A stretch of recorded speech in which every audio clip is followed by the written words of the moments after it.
STLR here right away. Solace in solving night and day, and solvers curse a twisted delight. Shapes resolved at the speed of light. Flesh and soul they wither and fade. Pleasure found in the dark trade. Seeing those poodle his deliverance near, aiming to break free from cursed armor's fear.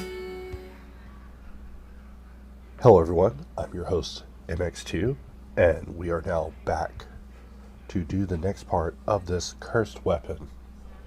When I signed up to do this asset, I thought, wow, I'll just knock this out, it'll be so easy.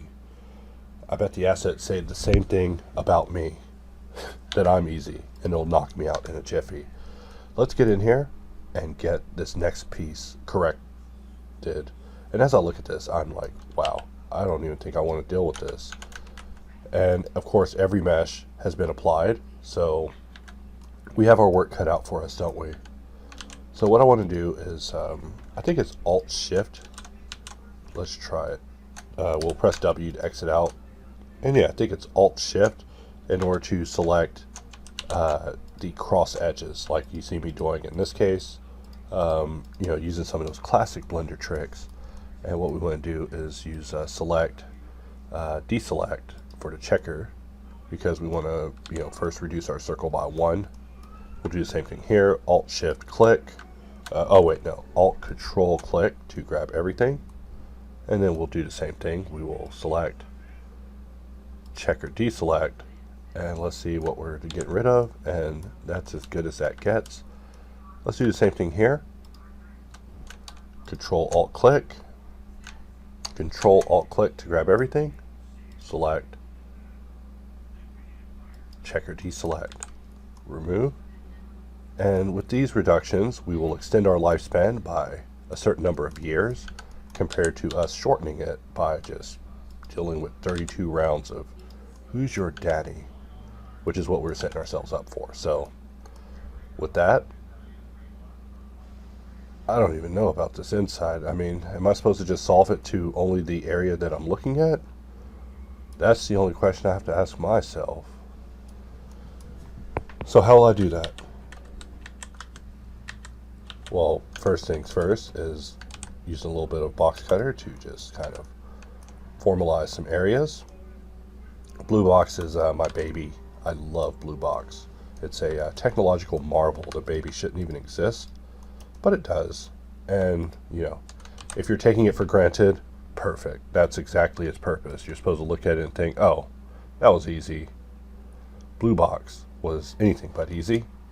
It is probably one of the more unusual mysteries of Boxcutter. How does it work? How does it exist? And why is there no shift to live mode? Of course, there's not a shift to live mode because we can't non-destructively do cutting or implied geometry detail yet. But we keep an eye on it, because the moment that feature is available to us, the functionality will increase immensely with the ability to shift to live. I mean, for you, the user, maybe not so much for me, because usually when I use it, I'm pretty serious about the current mode that I'm in, so there's no need for that. But we're just going to make a few corrections and start, making this mesh feel more at home. So we will slide this one over, maybe slide it down like so.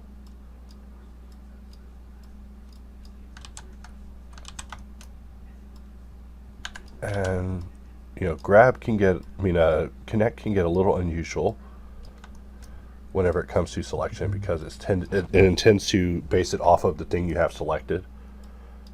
And it looks like we need to probably reduce it by 1. I'm not the biggest fan of what we've done here, but let's just inset this, and the moment we start really doing some of this to the area, it'll start making it at home.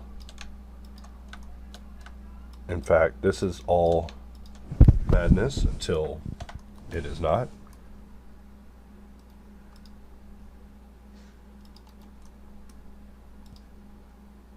And we just bring it there.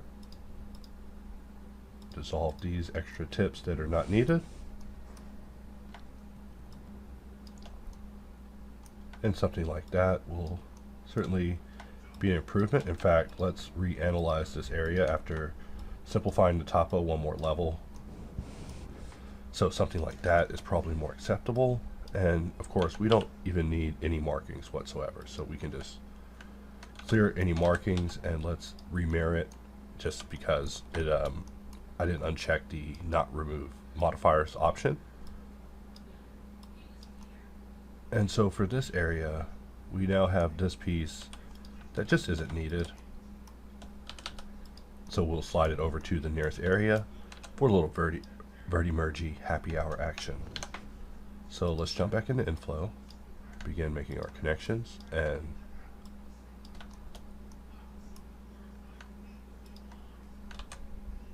let's connect. So something like that will certainly do.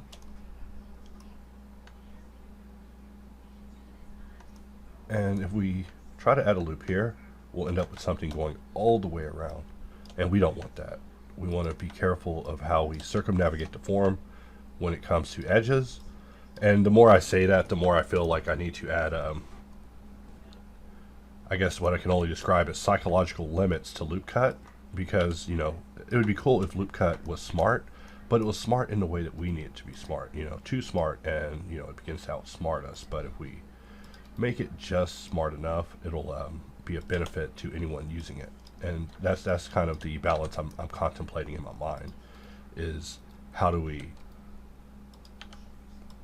So what I'll do here, I was about to form a connection, but this is on a tick. So to quantify this would to quadrify would be to compromise the integrity of that flatty there, because that flatty does seem like it's a cornerstone for this particular shape.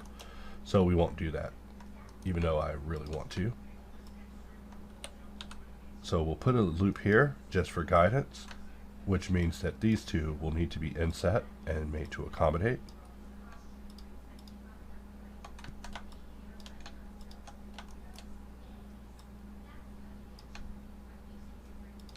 So something like that will do. And then if we place this one, we can make that connection. And with that being placed, we can remove that.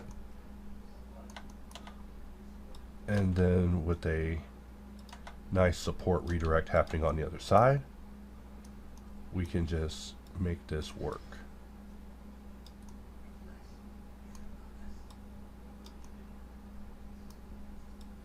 And maybe it is that easy for this shape.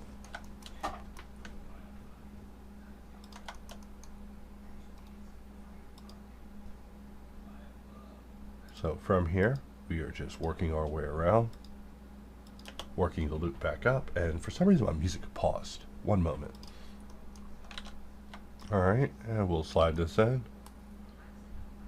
And I'm just looking at this, thinking about how we want to go about doing this. You know, I was about to consolidate it, which is a simplification to this area. But instead, we're going to try a slightly different strategy. Maybe something like that.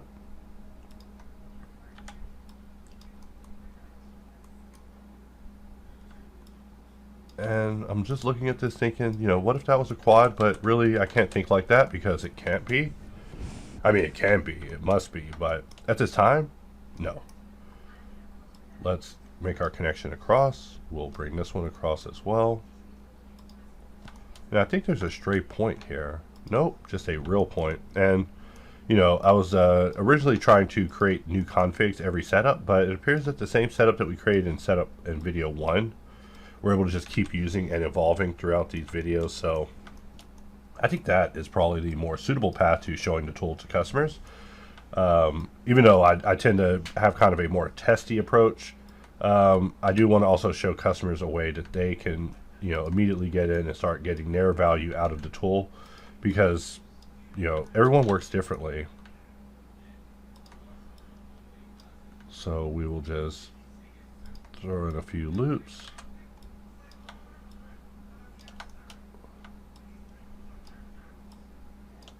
All right. And what we want to do is basically throw a loop there. And I actually want this to be completely connected, so we will just force that.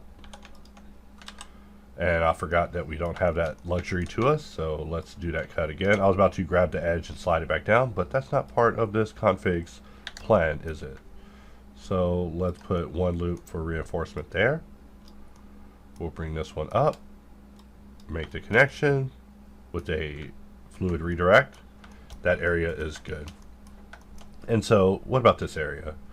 Well, let's jump back into nflow, and we'll jump over to config 2,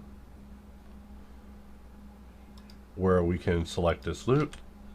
Let's try it, and let's jump over to number 3, where we have a special select going on. And I can press Alt 4 or just jump over to insolve. And what if we wanted to pull this out? We'll just press F and just do a quick little expansion outward using project loop, and that will give us a decent starting point. And let's Alt 4, switch back over to nflow, and we'll go back to solver B1 since that one is our workhorse. And let's just make sure that we are getting everything to a desired result when it comes to this, because we don't want to be solving geometry that isn't pertinent to this mesh at all.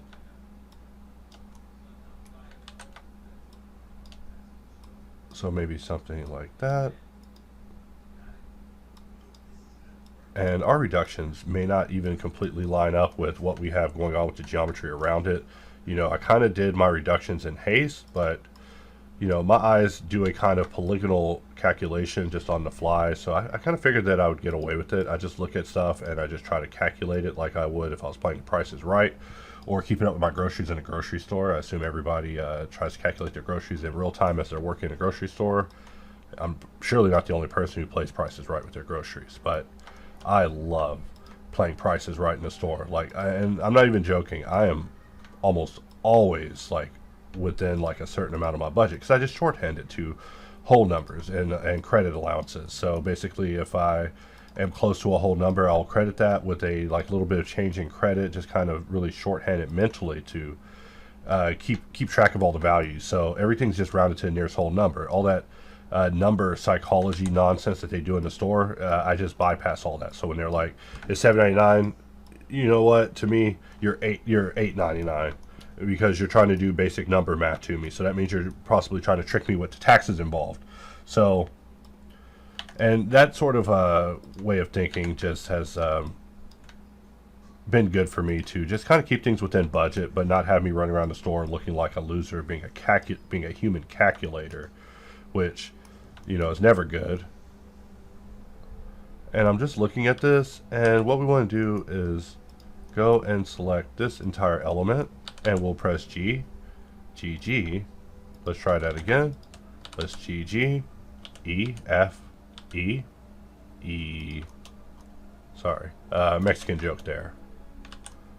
Speaking of which, I have a friend of mine who, you know, we always discuss our yearly pilgrimage watching this movie, Blood In, Blood Out.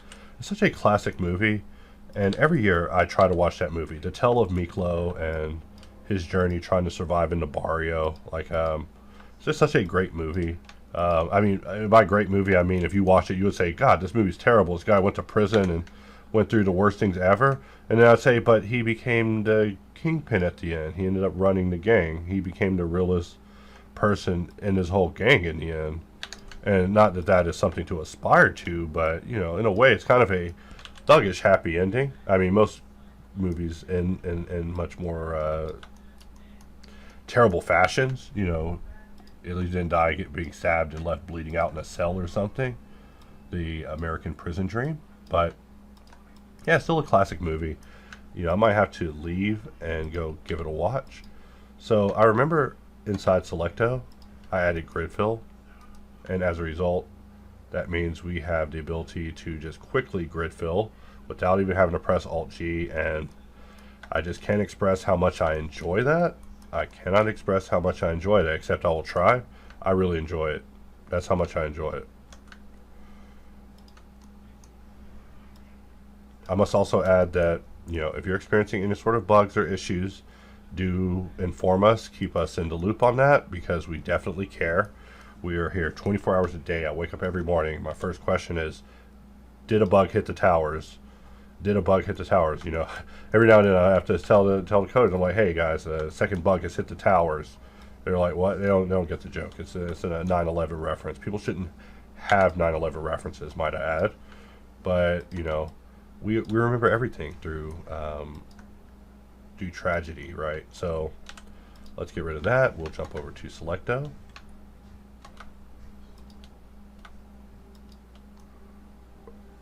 Ooh, and we don't even have an equal amount of edges. So how do I want to deal with this? Well, I'm just going to fill it in manually because I'm just too old. I'm getting too old for this. And also, this is the bottom of a circle. How particular and pedantic am I about to get about the state of a circle inside of something? I mean, there's probably a bolt sitting on this thing, and sometimes you gotta choose your battles. So let's just make sure we're in our right setup. And we see that, you know, we probably do want a little bit of reminder text. By reminder text, I mean we have a system for it. You can just go under your settings and turn on your display to basically show the help text.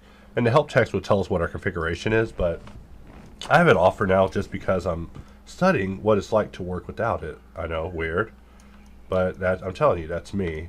I like to disadvantage myself to understand people better. So we'll put that loop there. And speaking of disadvantage, this mesh is what we would call disadvantaged. I mean, I think that is probably a better solution. And so let's try to capitalize on that, even though we have a triangle all the way across the pond.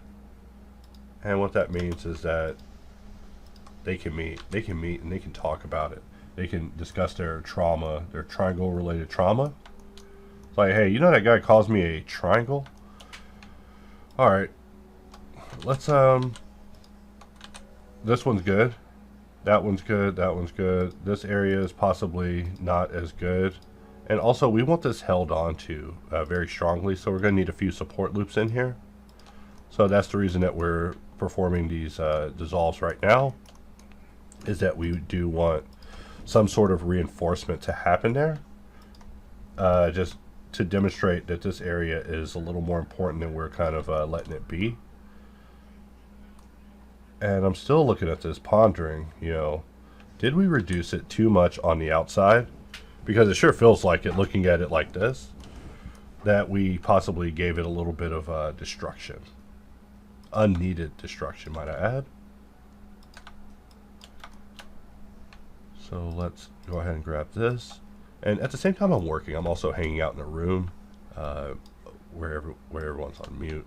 Or I mean where I'm on mute, and I'm just listening to everybody talk, because they'll talk forever with or without me. So I like to watch people interact and just, you know, make sure that interactions are kept cordial and positive, just to make sure that everything flows good.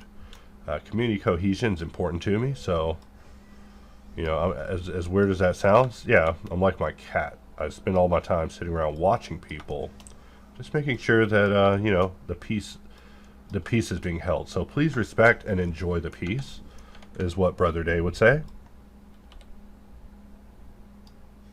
And something like that will do for now. And we see that we have just a couple of little triangles there, but triangles aren't the failure point. You know, hopefully I didn't set people up to think, hey, I'm about to model all quads, because that ups the level of puzzle game just a little bit more. Let's look at what we have. We have a try here, try there, just little tries. And you're probably wondering, like, what do these tries mean to the model, though? Like, aren't triangles bad, all the way bad? It's like, triangles are loop terminators. So they are actually very, very not bad. They're good. They have a use. Sometimes a loop has to be terminated if you're modeling with loops. Sometimes you need a control that ensures that you are able to prevent them from getting too out of control.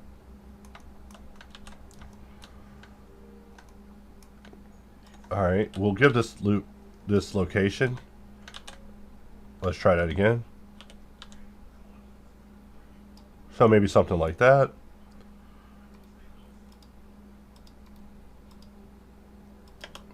So something like that will certainly resolve it. And then what if we did want to get rid of some triangles? Because triangles are... Actually, this loop is here. That loop is there. I think that's good. That loop's on the other side. And if we want to do more, we could grab this, make the connection all the way there. And what do we want to do with this? Well, I would get rid of that. And now that loop goes all the way to the other side and makes the connection. And for this side, we could also do the same. Like so. And that would actually correct that into being quads. I'm still feeling as good as a rectal thermometer. But not saying I need one. I feel like what a rectal thermometer would feel like. Hopefully that joke came across. I feel terrible, guys. Like every cough is like making my chest throb. So, you know, this tells me that I must model faster.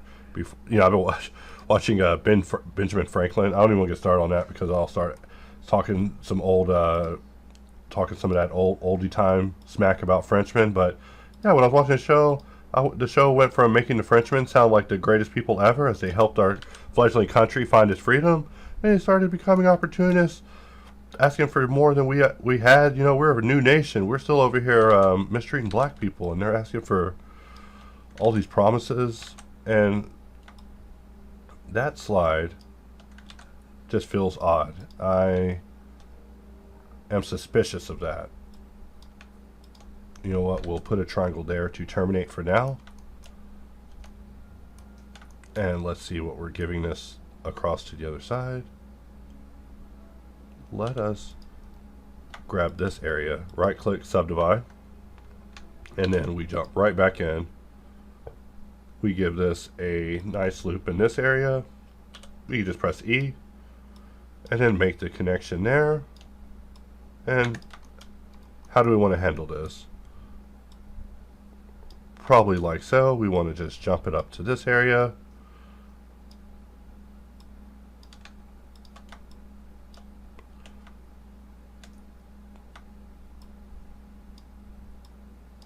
And here we go.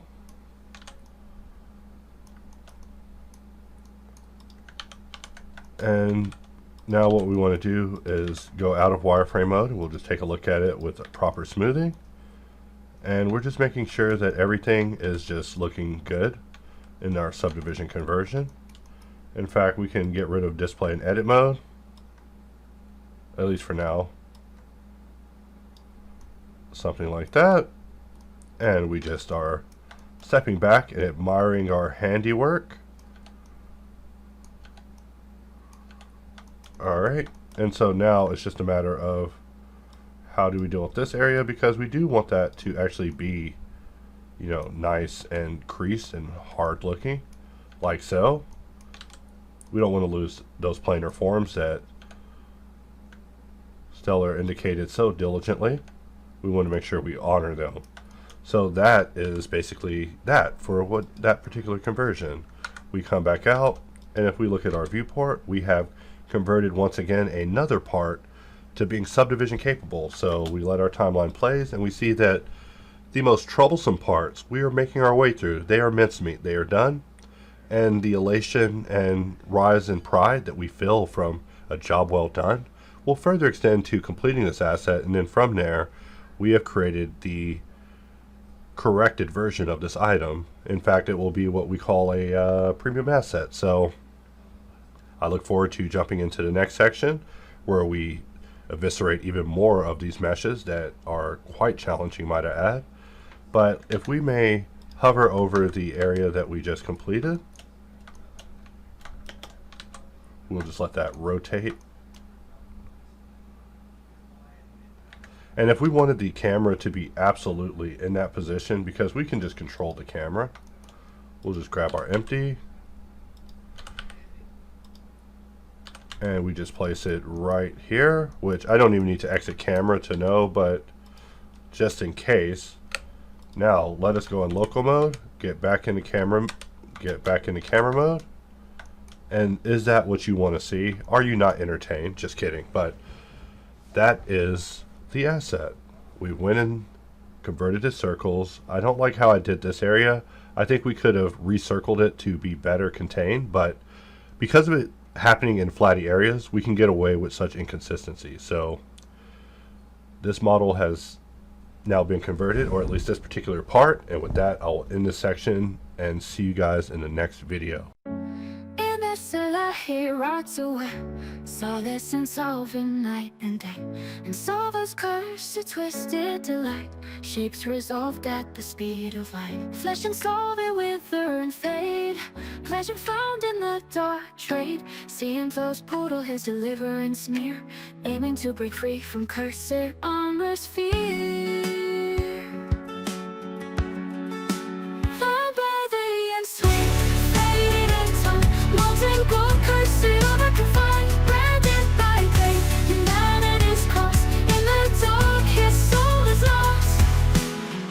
Solving his flesh decays, finding joy in the cult's dark ways. Solving people, solving shapes, seeking and flow his escape.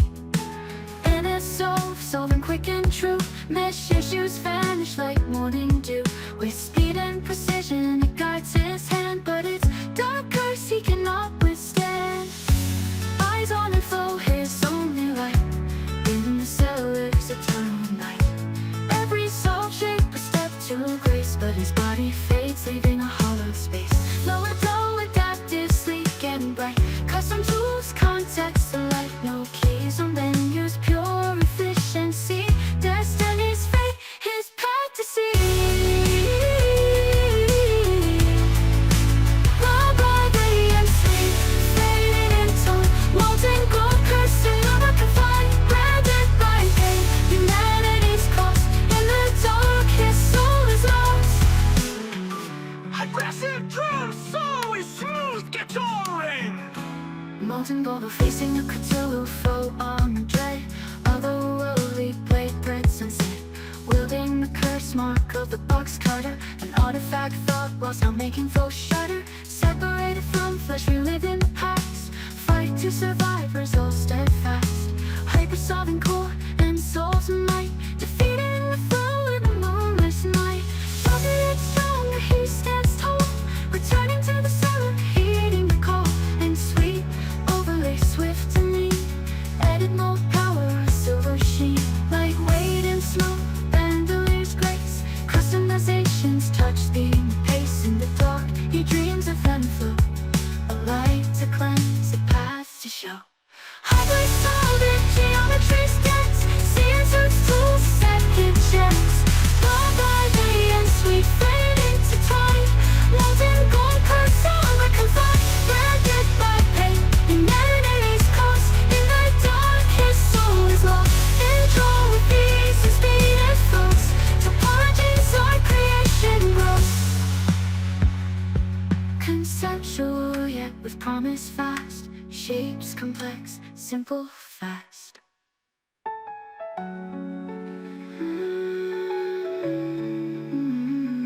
In the dark he dreams of the flows clean, burning in pain he'll rise again.